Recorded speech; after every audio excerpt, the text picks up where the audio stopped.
Hi, hello, வணக்கம் மக்களே. நான் தான் உங்க எம்சிஎம் பிரியா டெய்லர்.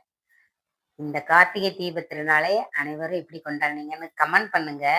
நாங்க கார்த்திகை தீப திருநாளை கொண்டாட ஆரம்பிச்சாச்சு. ஆமாங்க, நம்ம டெய்லரிங் ஷாப்ல கார்த்திகை தீப திருநாளை கொண்டாட ஆரம்பிச்சிட்டோம். பாருங்க, விளக்கெல்லாம் ரெடி பண்ணிட்டு இருக்காங்க எங்க பாப்பா.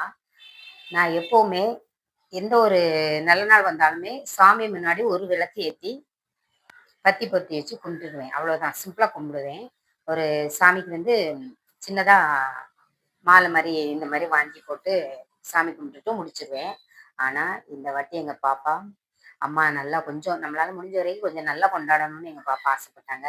அவங்க கேட்டதெல்லாம் வாங்கியாந்து குடுத்தேன். விளக்கு, சாமிக்கு தேவையான பொருட்களை எல்லாமே வாங்கியாந்து குடுத்தேன். பாப்பா தான் எல்லாமே ரெடி பண்ணாங்க. எனக்கு ரொம்பவே சந்தோஷமா இருந்துச்சு. உண்மையிலே சொல்றேங்க. ஆம்பள பிள்ளை இருந்திருந்தா இப்படிலாம் பண்ணுமான்னு தெரியல. ஆனா எனக்கு பொம்பள பிள்ளைங்கிறதுனால, நான் சில சமயம் நமக்கு ஆம்பள பிள்ளை இல்லையேன்னு ஃபீல் பண்ணியிருக்கேன். பொம்பள பிள்ளை தான் இருக்கான்னு நினைச்சது இல்ல. ஆனா ஆம்பள பிள்ளை இல்லையேன்னு ஃபீல் பண்ணியிருக்கேன். ஆனா ஒரு பொம்பள பிள்ளைய பெற்றிருக்கோன்னு ரொம்பவே சந்தோஷப்பட்டேன். சில நேரங்கள்ல நெறைய சந்தோஷப்பட்டுருக்கேன். இன்னைக்கு ரொம்ப ரொம்ப சந்தோஷப்பட்டேன். ஒரு விளக்கு ஏத்தி அப்படியே சாமிய சாமி எல்லாரும் நல்லா இருக்கும்னு நினைச்சு கும்பிட்டுட்டு வேலைய முடிக்கிற இன்னைக்கு, எங்க கடையில பாருங்க எவ்ளோ வெளிச்சம் பாருங்க. அப்படியே எங்க பாப்பா எவ்ளோ விளக்கு ஏத்தியிருக்காங்க. உண்மையிலே எனக்கு இது பெரிய விஷயமா இருக்கு. எல்லா பக்கமும் எப்படி எப்படிலாமோ விளக்கு ஏத்துறாங்க. இதெல்லாம் ஒரு பெரிய விஷயமா நீங்க நினைக்கலாம்.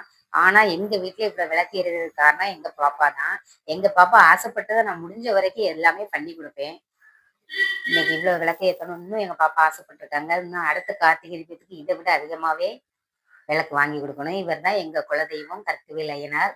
பாருங்க, நம்ம முருகர், நம்ம சரஸ்வதி, லட்சுமி, விநாயகர், நம்ம திருப்பதி ஏழுமலையான் எல்லாரையும் வச்சு எங்களால முடிஞ்ச பழங்கள வாங்கி வச்சு சூப்பரா சாமிய கும்பிட்டாச்சு. உலக மக்கள் எல்லாரும் நல்லா இருக்கணும். இந்த ஊர் மக்கள் எல்லாரும் நல்லா இருக்கணும். எல்லா பக்கமும் எல்லா மக்களும் நல்லா இருக்கணும்னு சாமிகிட்ட வேண்டிக்கிட்டு, நம்ம எம்சிஎம் டெய்லரிங் ஷாப் அடுத்த லெவல நோக்கி போணும்னு சாமிகிட்ட வேண்டிக்கிட்டோம். அப்படி யாரெல்லாம் வேண்டுறீங்களோ கொஞ்சம் கமெண்ட் பண்ணுங்க. எங்க பாப்பா எனக்கு கிடைச்ச பெரிய பொக்கிஷம். நெக்ஸ்ட்டு எனக்கு இந்த கடை ரொம்பவே சந்தோஷமான ஒரு விஷயம். அ இதே போல என்னைக்கும் சந்தோஷமாவும், நிம்மதியாவும் இருக்கணும்னு அந்த கடவுள வேண்டிக்கிறேன். ஓகே, பாய். நீங்க கார்த்திகை தீபத்தை எப்படி கொண்டாடுனீங்க? கமெண்ட்